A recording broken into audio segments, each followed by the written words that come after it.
એવું કહેવાય છે કે જે આપણે કેમિકલયુક્ત દવાઓ લઈએ છીએ, રસાયણયુક્ત જેને કહેવાય, તો એ દવાઓ પણ શરીરની અંદર પોતાની ઘાતક અસર ધીમે ધીમે બતાવતી હોય છે. હવે એ ઘાતક અસર કદાચ તરત ને તરત આપણને ખબર નથી પડતી, પણ આગળ જતાં લાંબા ગાળે 2, 5, 10 વર્ષે એની ઘાતક અસર એ ઊભી કરતા હોય છે. તો માધવબાગ ખાતે દવાઓનું પ્રમાણ ઓછામાં ઓછું કરવાનો પ્રયત્ન કરવામાં આવે છે.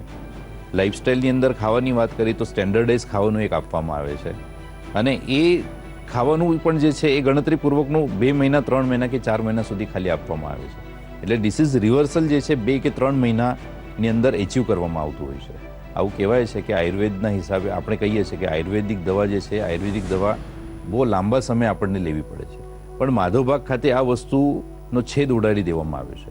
માધવબાગની દવા વધારેમાં વધારે 2 મહિના, 3 મહિના કે 4 મહિના સુધી જ લેવાની જરૂર પડતી હોય છે, અને એના પછી માણસ કમ્પ્લીટ ડિસીઝ રિવર્સલ શબ્દ હું કદાચ થોડો વધારે સારી રીતના તમને સમજાવવાનો પ્રયત્ન કરીશ.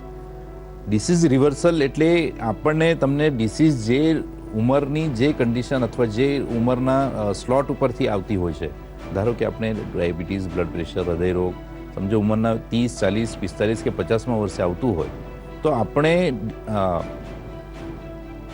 આપણે રોગીને એ ઉંમરની અંદર પાછા લઈ જતા હોઈએ છીએ. એટલે રોગની શરૂઆત જે ઉંમરમાં થઈ હોય તો એ ઉંમરની કન્ડિશનની અંદર આપણે પાછળ રોગીને મૂકી દેતા હોઈએ છીએ.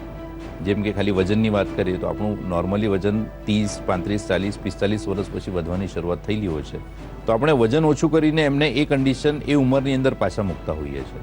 એટલે એ ઉંમરની અંદર એ પાછા જતા હોય તો રોગ પણ પાછો અલ્ટિમેટલી રિવર્સ થતો હોય છે.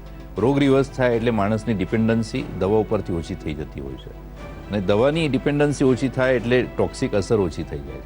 ટોક્સિક અસર ઓછી થઈ જાય એટલે શરીરના બધા અવયવો જે છે પોતપોતાની રીતના વ્યવસ્થિત કામ કરતા થઈ જાય, અને એના લીધે જ આપણે બ્લડ પ્રેશરની દવા, એવું કહેવાય છે, મિસકન્સેપ્ટ છે કે બ્લડ પ્રેશરની દવા એકવાર ચાલુ થાય તો કોઈ દિવસ બંધ નથી થતી, પણ માધવબાગ ખાતે એવા લોકો છે કે જેમની દવાઓ બધી જ બંધ કરી દેવામાં આવી છે, અને એના પછી પણ એ પોતાનું સ્વસ્થ જીવન અત્યાર સુધી આરામથી જીવે છે, બધું ખાઈ પી શકે છે, અને કમ્પ્લીટ ડિસીઝ રિવર્સલ કરી શકતા હોઈએ છીએ.